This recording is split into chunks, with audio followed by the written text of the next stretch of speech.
প্রিয় দর্শক, সবাইকে শান্ত শুভেচ্ছা। আমন্ত্রণ জানাচ্ছি এসএটিভির নিয়মিত আয়োজন বেলা শেষে দেখার জন্য। আপনাদের সঙ্গে আছে আমি মৌসুমী মৌ এবং আমাদের সঙ্গে আছেন প্রতিদিনকার মতো নতুন একজন অতিথি।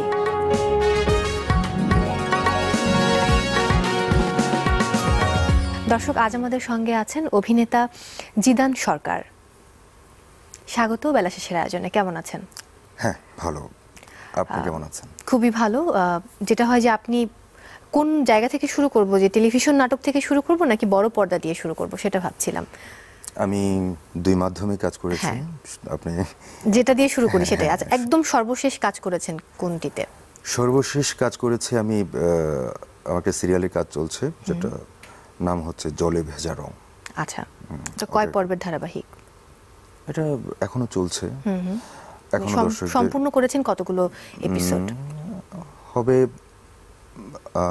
48-50 এর মধ্যে চলছে আর কি। আচ্ছা, আপনার চরিত্রের নামটি কি ওখানে?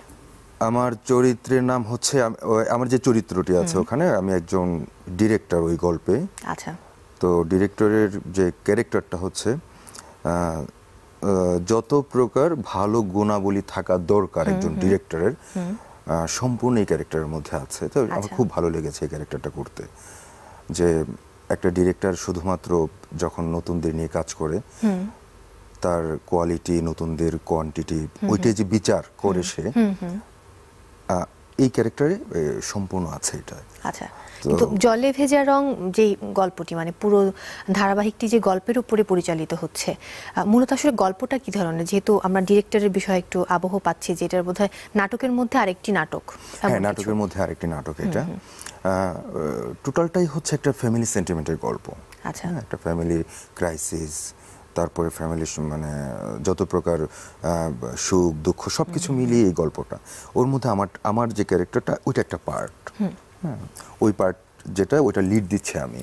আচ্ছা। তো এটা করতে গিয়ে আমার যে ভালো লেগেছে যে যখন এটা দর্শক দেখবে যে না, ডিরেক্টর আসলে এমন, তার এমন হওয়া উচিত একজন ডিরেক্টর, এমন হওয়া উচিত। মিডিয়ার যারা দেখবে, তারাই মিডিয়াতে যারা কাজ করছে বা করবে, তারা বুঝবে না ডিরেক্টররা এমন হয়। আর দর্শকরা যখন দেখবে তখন না, ডিরেক্টররাই এমন। হ্যাঁ, একটা পজিটিভ দিক আছে। তো এটা আমি খুব ভালো করে করছি। আমার যতটুকু। এটা কতদিন হলো যেটা অন এয়ার হচ্ছে? এটা হচ্ছে প্রায় 5 মাস যাবত অন এয়ার যাচ্ছে। আচ্ছা, কতদিন শুটিং করতে হয়েছে 5 মাসের জন্য? যেগুলো এপিসোড যাচ্ছিল আমি খুব বেশি দিন না, আমি 2টা লটে কাজ করেছি। আবার যে শুরু হবে এর মধ্যে, ডিরেক্টর হচ্ছে ওয়ালিদ হাসান ভাই, ওনার ডিরেকশনে আমি অনেকগুলো কাজ করেছি, তার মধ্যে সিরিয়ালটা অন্যতম। আচ্ছা, এর বাইরে আর কি কি সিরিয়াল করছেন? এর বাইরে আমি করছি মিজানুর রহমান লাবু ভাইয়ের প্রিয় পরিবার, এটা ওইটাও একটা ফ্যামিলি সেন্টিমেন্টের গল্প। আরেকটা করছি, এটা কমেডি ধাঁচের, এটা হচ্ছে পাগলের সুখ মনে মনে। আচ্ছা, এই কমেডি ধাঁচের যে নাটকটি বা ধারাবাহিক নাটক বলি, এখানে আপনার চরিত্রটি কেমন? এটা হচ্ছে, আমার চরিত্রটা হচ্ছে প্রত্যেকটা লটে আর কি 13 পর্বে একটা লট থাকে। তো ওই প্রত্যেকটা লটে আমি এক এক ধরনের এক একটা ক্যারেক্টার নিয়ে আমি উপস্থিত হই। আচ্ছা, এটা কি মানে চরিত্রের প্রয়োজনে নাকি এমন যে আপনার চরিত্রটাই আসলে বহুরূপী চরিত্র? আমার চরিত্রটাই বহুরূপী একটা চরিত্র। আচ্ছা, একটু আমরা তাহলে শুনতে পারি, একটু ইন্টারেস্টিং বেস্ট। দেখা যাচ্ছে যে আমি একটা গ্রুপে কাজ করি, যে গ্রুপের যে আমার যে লিডার উস্তাদ কিংবা আমার গুরু থাকেন একজন, উনি ঝুনা চৌধুরী ভাই, খুব ভালো মাপের একজন আর্টিস্ট এবং খুব মজার মানুষ। হ্যাঁ, মজার মানুষ।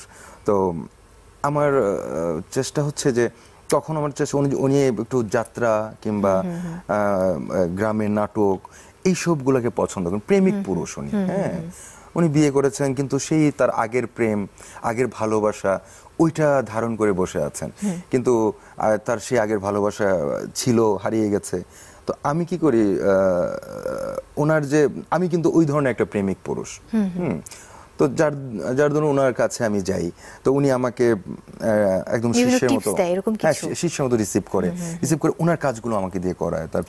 তার প্রেমিকা কেমন আছে, বুড়ো হয়ে গেছে কিন্তু তার ভালোবাসা আগের মতোই আছে। কাজগুলো বলতে আপনাকে দিয়ে খোঁজ খবর নেওয়া হয়, বাট আমি করি, উনি আমাকে হিরো বানাবেন। এটা কি আপনাকে বলবেন নায়ক, মানে উনি যখন কাজগুলো করেন ওখানে আমাকে নায়ক বানাবেন। আমি ওনার সব কাজ করি। উনি আমাকে কখনো যে তার ইয়ার কাছে, যে প্রেমিকার কাছে পাঠায়, যে আমি যে একটা গেটআপে আছি, যে এখন তুই এই বইগুলো চিনে ফেলবে সবাই, তো তুমি অন্য রূপ ধরে যাও। আমি ঠিকই একদম দাড়ি গোফ টোপ লাগিয়ে চলছি ক্যারেক্টার আমার। আচ্ছা। আমি আবার অন্য দাসে যে ওনার খোঁজ খবর নিতে যাই। তো ওইখানে আমার কখনো যে কিছু আঞ্চলিক ভাষায় আমার অ্যাক্টিং করতে হয়, সেটা হচ্ছে ধরেন কখনো ময়মনসিংহের ভাষা। আমরা একটু কি শুনতে পারি কোন একটি ডায়লগ ময়মনসিংহের ভাষা বা অন্য কোনো ভাষায়? হ্যাঁ, যেমন ধরেন আমি একদিন খোঁজ করার জন্য যাচ্ছি, তো ওই সময় আমার চা খাইতে মন চাইছে। তো চা খাওয়ার পর চা খাবো একটা দোকানে গেলাম, ওই দোকানে চায়ের যে দোকান ইয়া করেন, যার দোকান, হ্যাঁ যিনি বানান উনি একজন আর্টিস্ট, উনি একজন নায়িকা সুষমা সরকার। আপা আপনি আমার একটা চা দিন। বলতেছে আপনি কি বলেন, চা দিন মানে আপনি কি, আপনি এভাবে বলতেছেন, আপা বলতেছেন কি লিখে, আপনি এই এটা হচ্ছে পরীর দোকান, হ্যাঁ আপনি পরীর চা বলবেন এরকম। আপনি নতুন আইসেন না, নতুন আসছেন? আমি হ্যাঁ আপনি নতুন আইসি, আমি তো বুঝি নতুন আইসি আমি তো, এরকম করে কি ময়মনসিংহের মানুষ কথা বলে? হ্যাঁ আইসি গেছি খাইছি খাইছুন এরকম ভাবে হয়তো বলে। আঞ্চলিক আমাদের ময়মনসিংহ শহরের ভাষাটা হচ্ছে একটা রিদমেটিক্যালি চলে। আচ্ছা, আপনার মূলত বাড়ি কোন জায়গায়? আমার শহরে ময়মনসিংহ। আচ্ছা, এই গল্পে ফিরবো, ছোট একটা বিরতি নিয়ে নিই। শিওর। দর্শক, সময় হলো বেলা শেষের আয়োজনে একটি বিরতি নেবার, ফিরছি এক্ষুনি, ততক্ষণ সঙ্গেই থাকুন।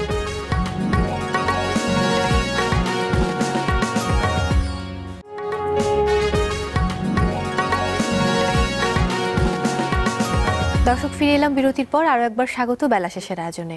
সঙ্গে আছে আমি মৌসুমী মো, এবং আমাদের সঙ্গে আছেন অভিনেতা জিদান সরকার। আজ এই গল্পে ছিলাম ময়মনসিংহের গল্প এবং আপনার শহরের গল্পে। তো ময়মনসিংহে কি বেড়ে ওঠা মূলত? হ্যাঁ, ময়মনসিংহে বেড়ে ওঠা। ময়মনসিংহ কিন্তু শিল্প, সাহিত্য, সংস্কৃতির দিক দিয়ে বেশ সমৃদ্ধ।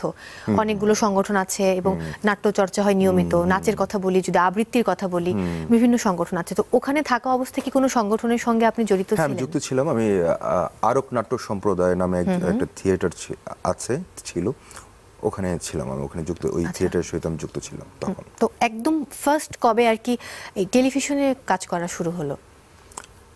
ফার্স্ট আমি 2011 শুরু করি আমি। 11-12 এর মধ্যে। তুমি সেটা কি নাটকের মাধ্যমে? নাটকের মাধ্যমে। আমি প্রথম শুরুটা ছিল 2007 ফিল্মের মাধ্যমে। আমি ফিল্মে ছিলাম 5 বছর। তো মানে ফিল্ম থেকে আপনি নাটকে, নাটক থেকে আবার ফিল্মে, মানে কি দুটো সমান তালে চলছে? প্রথমে আমি ফিল্মে ছিলাম, তখন আমি তুমি কত সুন্দর একটা মুভিতে কাজ করি, ফার্স্ট মুভি আমার যেটা। আমি এর আগে আমি কিছুই মানে ব্যাংকে জব করতাম। আচ্ছা। তো ব্যাংক থেকে আমি ফিল্মে আসি। তো ওই সময় রিয়াজ ভাইয়ের আমি একটা মুভিতে কাজ করি, তার নাম তুমি কত সুন্দর, ডিরেক্টর আবিদ হাসান বাদল ভাই। সেকেন্ড মুভি করি আমাদের খায়রুন সুন্দরী খ্যাত একে সোহেল ভাই, ওনার একটা মুভিতে, সেটা হচ্ছে মায়ের গায়ে বিয়ের শাড়ি। তারপর আসবো না ফিরে নামক আরেকটা ফিল্ম করি, সেটা হচ্ছে আবু সাইদ খান। ওরা এরপর হচ্ছে আমি নাটকে ফিরি, যে আমি নাটকে দেখি কিছু কাজ করি। এটা কেন? অনেকে দেখা যায় যে যখন একবার বড় পর্দায় কাজ করা শুরু করে, তখন তারা আবার ওখান থেকে আসলে ছোট পর্দায় ফিরে আসে না। তো আপনার এরকম কেন মনে হলো যে আসলে বড় পর্দা ছেড়ে আমি আবার একটু ছোট পর্দায় গিয়ে কাজ করি? না, আমার কাছে আসলে অভিনয়টা হচ্ছে মুখ্য ছিল আর কি। যে আমি বড় পর্দা ছোট পর্দা হতে হবে এমন কিছু ব্যাপার ছিল না, বাট আমার সার্কেলটা দুই জায়গাতেই ছিল। মানে ওই ফিল্মে থাকা অবস্থায় আমি এই জায়গাটাতেও আমি আড্ডা দিতাম। দেওয়ার দরুন আমি কিছু যে নাটকটা দেখি কেমন লাগে, ও দেখতে দেখতে দেখি না ভালোই লাগে, ওইটা তো আছে একটা ভালো লাগার জায়গা, সব সময় থাকবে, বাট এই জায়গাটাও আমার ভালো লাগে। আমি যেখানে হচ্ছে যে না, আমি একজন ভালো অভিনেতা হতে চাই, সেক্ষেত্রে আমি নাটকটাও আমি তখন করা শুরু করি, না দেখি সাপোর্ট পাচ্ছি, দেন করছি আর কি। যখন ময়মনসিংহ থেকে ঢাকায় এলেন, তখন কি এসে ঢাকার কোনো দলের সঙ্গে যুক্ত হয়েছিলেন নাকি? তাহলে মানে যোগাযোগটা কিভাবে হয়েছিল প্রথম কাজ করার ক্ষেত্রে? প্রথম যোগাযোগটা হয়েছিল, আমার রিলেটিভ ছিলেন একজন, আমার মামা, ওনার ফ্রেন্ড ফিল্ম প্রডিউসার, আমার মামাও ছিলেন তার সাথে। ওনার একটা ফিল্ম বানাবেন, তুমি কত সুন্দর। আমি তখন ব্যাংকে জব করি, তখন ব্যাংক ছিল ঢাকা ব্যাংক। তো আমি থিয়েটার করতাম, তো থিয়েটার করার সুবাদে সবাই আমাকে নিয়ে একটু চিন্তা করতো যে এই থিয়েটার ব্যাকগ্রাউন্ড, তার মানে ওকে। তো আমাকে একদিন ফোন দিলেন যে তুই কোথায়? আমি তো বলছি যে আমি ব্যাংক থেকে বের হইলাম বিকেলবেলা, তুই একটি ইয়াতে আস, কাকরাইলে আস। কাকরাইল হচ্ছে ইস্টার্ন কমার্শিয়াল কমপ্লেক্স, যে ফিল্মের অফিসগুলো। তো আমি গেলাম, যাওয়ার পর দেখি যে না, বড় মাপের অনেক ডিরেক্টর, সবাইকে পাচ্ছে মানে সালাম করলাম, তো আমার কাছে হচ্ছে মনে হয় যে না চাইতে অনেক কিছু আর কি, যে হঠাৎ করে সব কিছু যেন আমার সামনে না, দেখলাম যে ছেলেটা না চলে, ফাইট জানো, আমি না ফাইট জানি না, নাচ নাচ আসলে যতটুকু দেখে দেখে শেখা অতটুকু জানি, এর চেয়ে বেশি কিছু জানি না। 3 মাসে তুমি ইয়ে করতে পারবা, প্রস্তুত হতে পারবা? আমি বলছি, হ্যাঁ পারবো না কেন।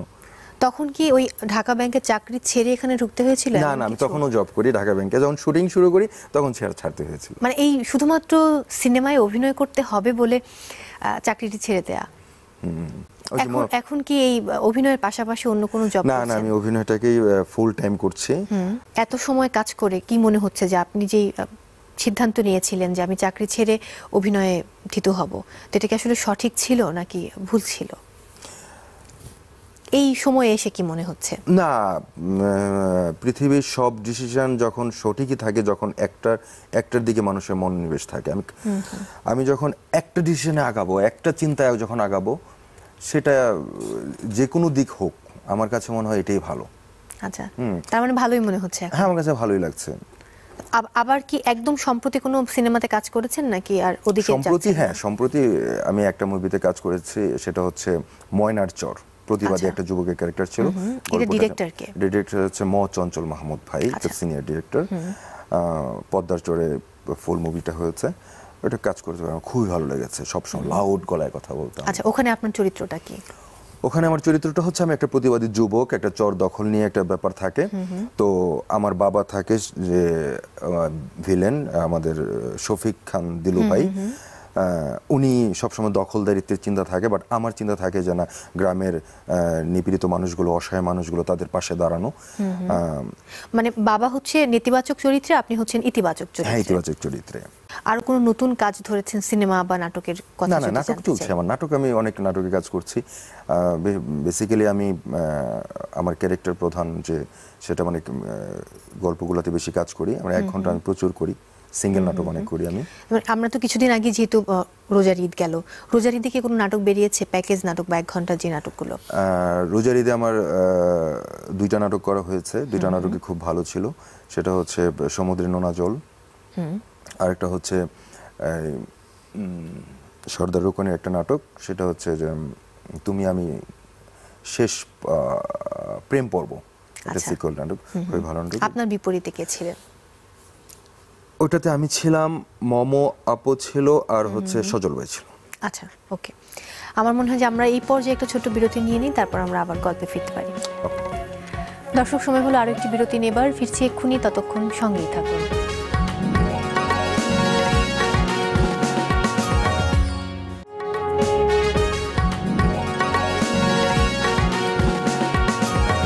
দর্শক, ফিরে এলাম বিরতির পর। আরো একবার স্বাগত বেলা শেষের আয়োজনে।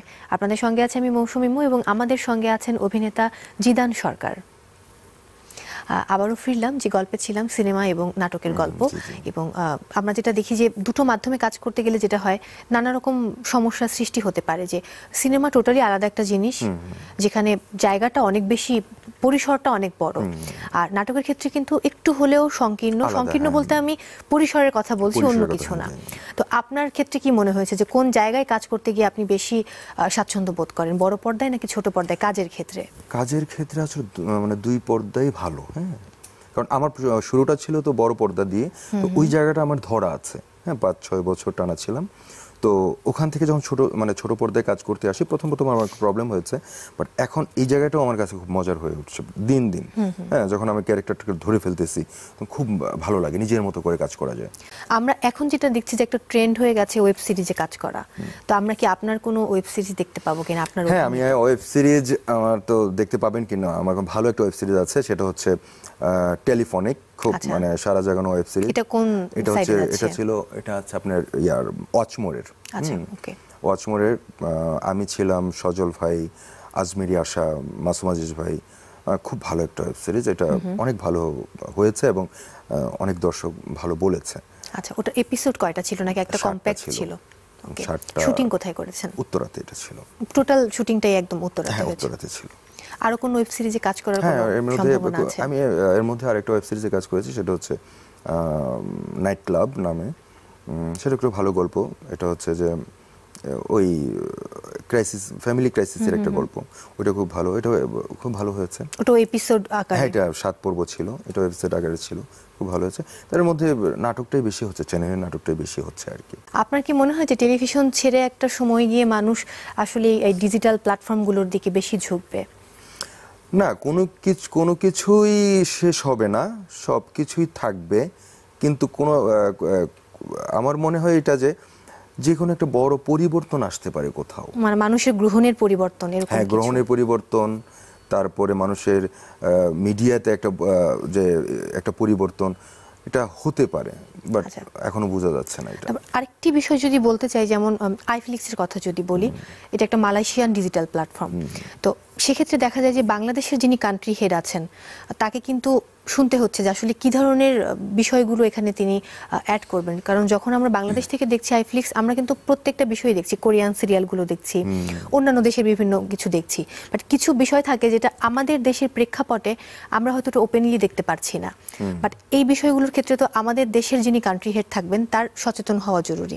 তো আপনি এই দিকটাতে কি মনে করেন যে যখন বাইরের দেশ থেকে এরকম কোনো ডিজিটাল প্ল্যাটফর্ম আমরা গ্রহণ করব, সেক্ষেত্রে আসলে যারা এখান থেকে হেড থাকবেন, কান্ট্রি হেড, তাদের কি করণীয়? আপনি একজন অভিনয় শিল্পী হিসেবে আপনি কি মনে করেন, বা তার উদ্দেশ্যে কিছু বলবেন কিনা? বাহিরের দেশের আমার সবচেয়ে আমি এখন মানে একটা কথাই বলবো যে আমাদের দেশের সবকিছুই হোক। আমরা বাহিরের কোনো কিছুই যেন ওইভাবে না নেই, কারণ আমাদের টাকাটা যেন আমাদের মধ্যেই থাকে, আমাদের যে দর্শক আছে সেটা আমাদের মধ্যেই যেন থাকে। কারণ হচ্ছে কি, আমরা এতটা পরিসরে এস্টাবলিশ না, এতটা টাকার মালিক না, যেটা হচ্ছে যে আমরা কি এই বাহিরের কোনো জায়গাটাকে আমরা প্রাধান্য দেব। হ্যাঁ, আমি কখনো এটাকে সাপোর্ট করব না, আমি আমার দেশকেই সাপোর্ট করবো, এবং দেশের লোক যারা আছেন, দেশের কোনো একটা প্রজেক্ট দাঁড় হোক, কোনো একটা চ্যানেল দাঁড়াক, এটাই আমি চাইবো সব সময়। আচ্ছা, আমরা একেবারেই শেষ পর্যায়ে চলে এসেছি। আপনার যদি কোনো স্বপ্ন থেকে থাকে, সেটা আমাদের দর্শকদের সঙ্গে আজকে শেয়ার করতে পারেন। হ্যাঁ, আমার স্বপ্ন হচ্ছে, অবশ্যই আমার স্বপ্ন আছে, কারণ স্বপ্ন নিয়েই মানুষ বাঁচে। আমার স্বপ্ন হচ্ছে আমি একজন ভালো অভিনেতা হতে চাই। আপনাদের দোয়াতে আমি ভালো কাজ করছি, আরও করব।